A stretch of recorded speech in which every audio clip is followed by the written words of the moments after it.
You're listening to On the Go Voice Podcast, the best generational podcast you'll ever tune into. Listen to the voices of this generation where we seek to identify values, stimulate discussions, and vocalize the community.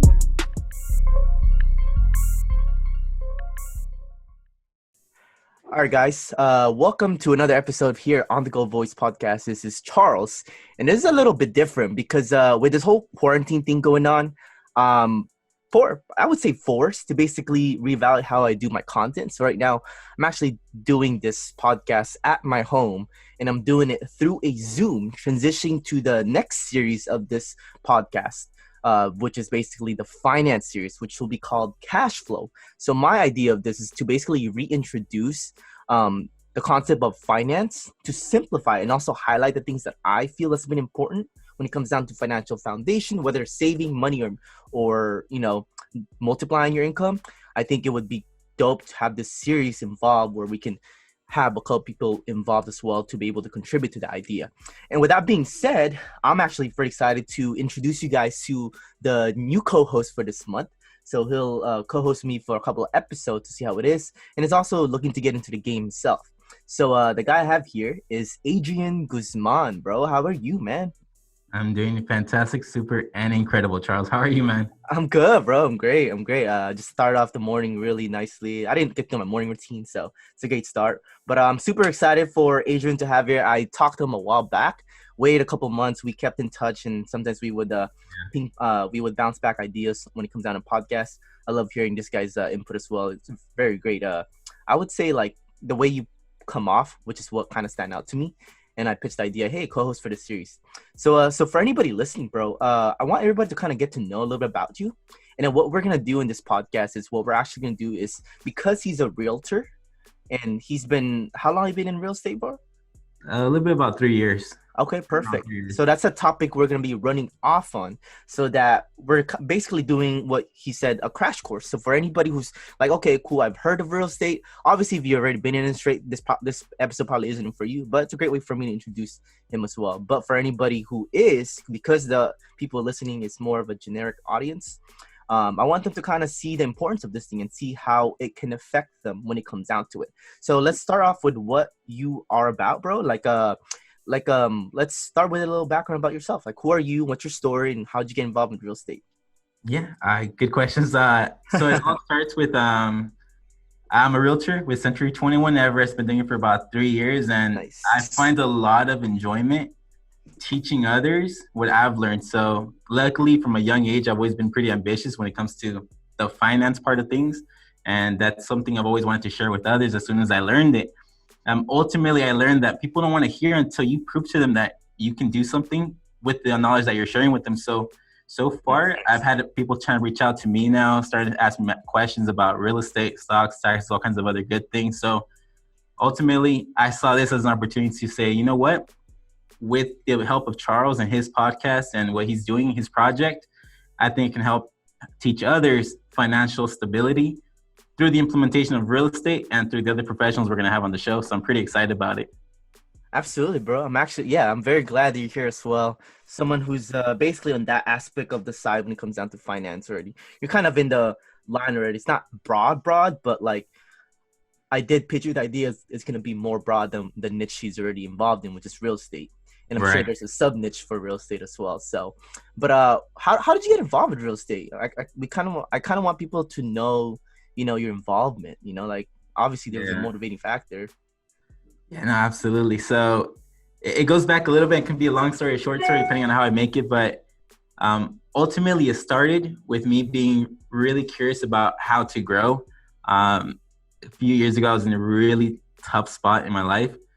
I was broke. I was always looking for quarters, nickels, and dimes around my house. And I know for a fact, I remember it clearly, never having more than $6 in my pocket, like at all times. And it was a really tough time.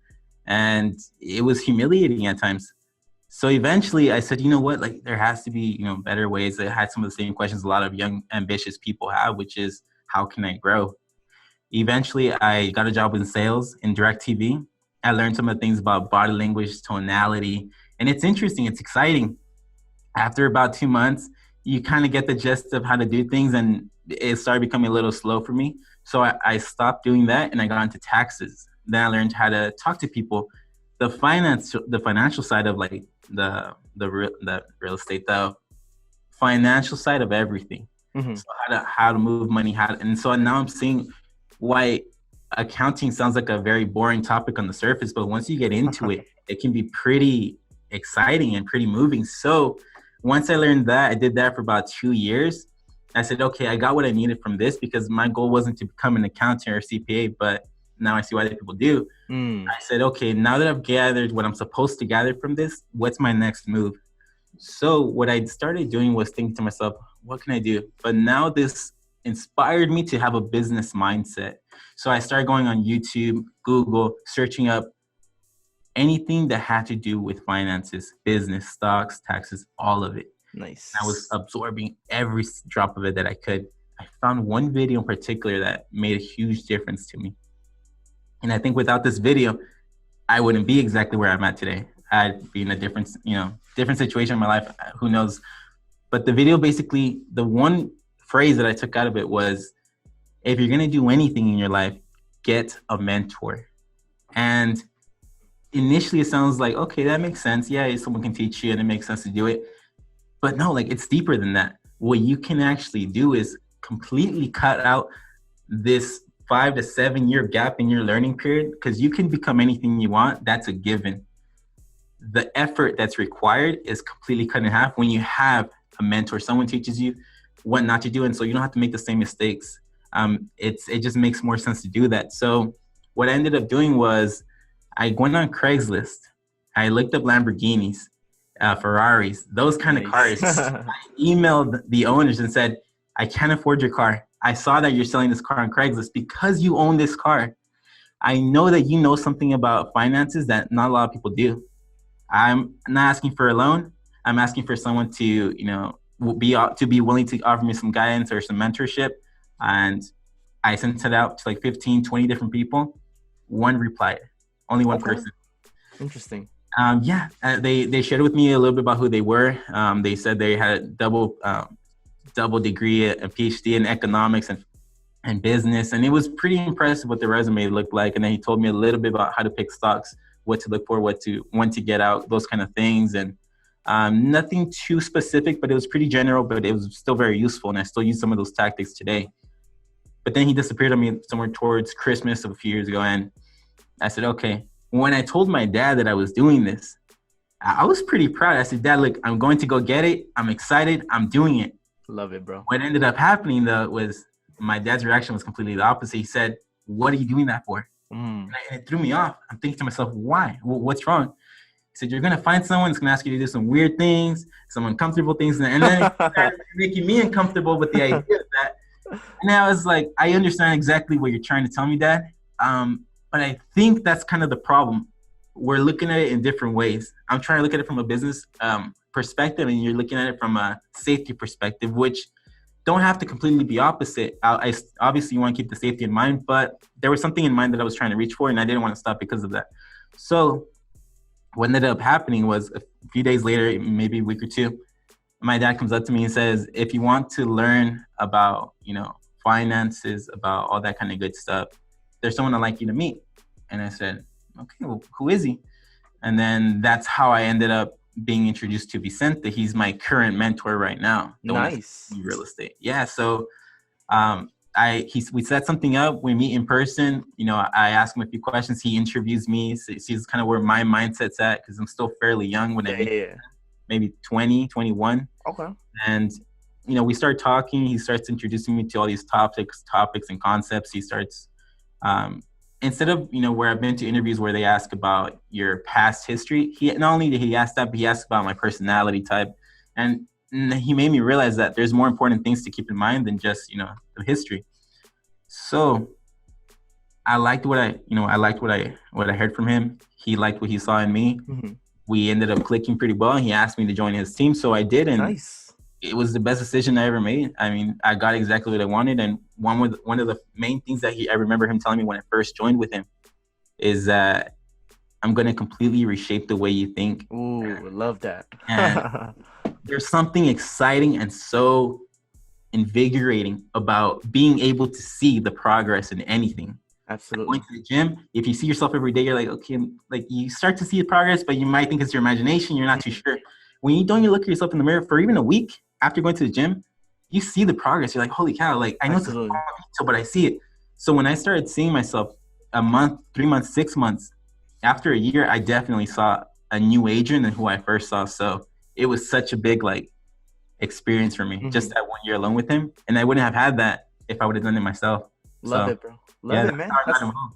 That's an awesome story, man. Especially, I like the fact that you highlighted what mentorship can do for you, because oftentimes, that is what we lack when it comes down to, you know, pursuing something we feel we might be passionate about. We get kind of lost, especially for Yeah. me as well. I've had a lot of good experience with mentorship, definitely cut my learning curve in the past, and that's helped shape me for where I'm at today. So I'm Mm. glad that you're on and involved, bro. I'm ready to start tackling this topic because I myself, I've Yeah. been a little like, I started a little bit of like learning about real estate about a year ago with a friend, and it's always been on my mind. So it is something that I look forward to adding into my portfolio when it comes down to making a source of income.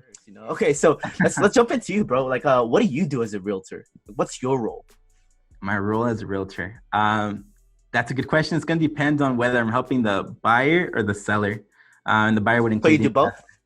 yeah. So something I picked up from one of the like the gurus of real estate is that, and I agree with him, is that they should make real estate agents choose if they're going to be a buyer on the buyer's agent or a listing agent, because they're distinct skills. They're different skills, and you shouldn't be doing Yeah. both, Okay. or you shouldn't try to do both because it's not the best service for your client. But with that said, I still try to focus on learning both sides. So, and on top of that, I have the team, so I don't feel like I'm doing any disservice, as opposed to, I'm actually doing a better job because I'm cutting a lot of money to this team so they can help, provide better service to the clients. So that's something to keep in mind. But specifically, my role as a realtor is to keep in mind, number one, that I always owe a fiduciary responsibility to my client. And the word fiduciary basically just means that I always need to put your interest ahead of my own. That's pretty much what it comes down to. And even if I didn't have a fiduciary responsibility legally, it always makes sense to do that. If you're any type of business owner or trying to grow anything, word of mouth or referrals is always your best way of growth, because people want to trust you and you want to be trusted by other people. And the quick buck, always costs a lot more than what it seems. So having said that, if Charles, you're my buyer, I not only owe you that responsibility, but number one, my goal is for you is to help understand what you're looking for, what your goals are, and what it is that you expect out of everything that's going to happen in this experience. Then go and find the right house for you, bring it to your attention. If you like it and we put in the offer, my next goal is to negotiate the best possible price for the home and the best possible terms, because that's also important as well. So once we get the best possible terms, the best possible price, our goal is to go into escrow. And then once we're in escrow, my goal is to make sure that everything goes along favorable, and that everything works out and everybody says what they say they were going to do. And that's pretty much it. And the listing side, it's very, very similar, except the first step isn't, finding the right house. It's marketing your house as the right house. That's going to include the same things as if you're renting out a property, which is putting it on Zillow, Trulia, Craigslist, Redfin, and calling other agents saying, hey, I have a house for sale, do you have any clients that might like this property?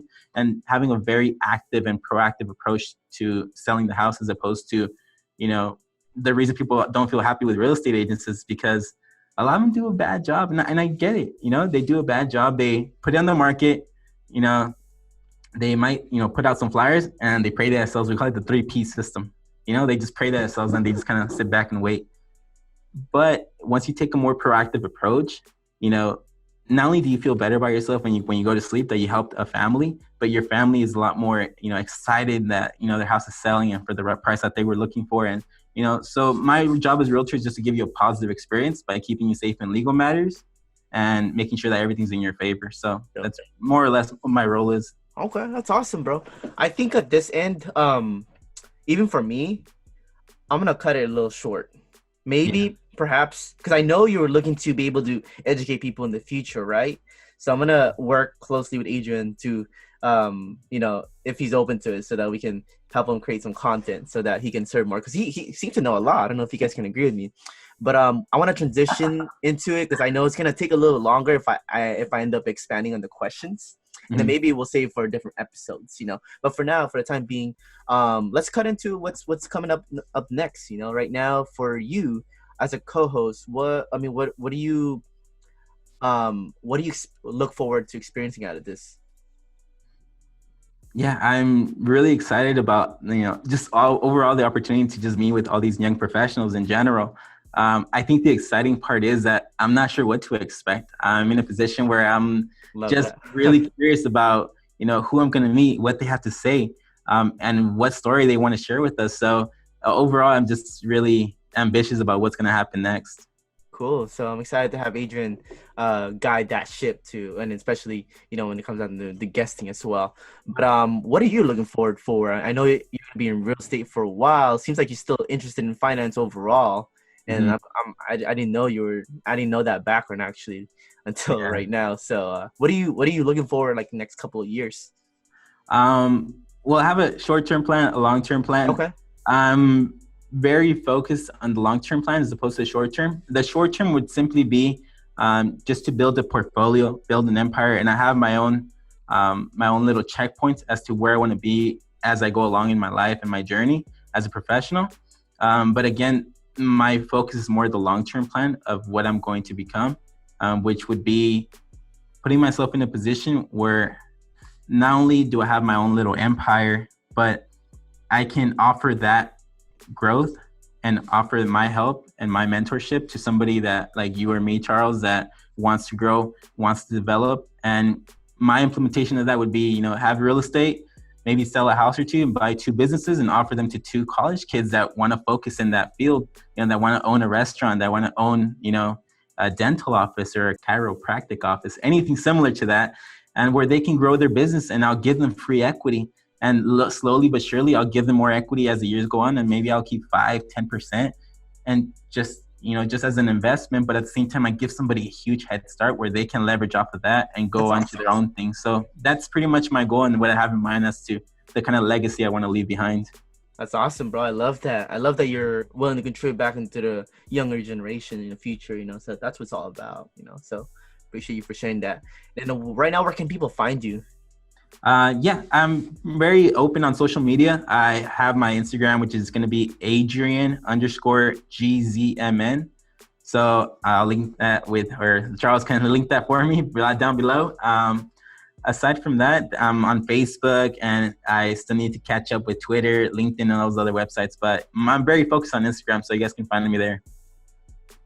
Awesome, bro. Any last words that you want to add on before we close the podcast down? Let's see. One quote that I heard that grew with me as I grew with it. So, and this requires thought. So kind of try to focus on this one. It's an ethical crime to let all that necessary potential go to waste. It hurts you, it hurts your family, Love it it. hurts the world. It's a disservice to It's a people. it's a disservice. Man, Every I word love about that is very deep and has very powerful thoughts. So absolutely. I love it, bro. your life, Well, yeah. I'm excited to have you on. I'm excited for people to hear what kind of process you take to do the interviews with other people. And other than that, guys, for anybody listening, thanks for tuning in. I'm looking forward to see what this series can do for you guys. So stay tuned. Thanks again for listening, guys.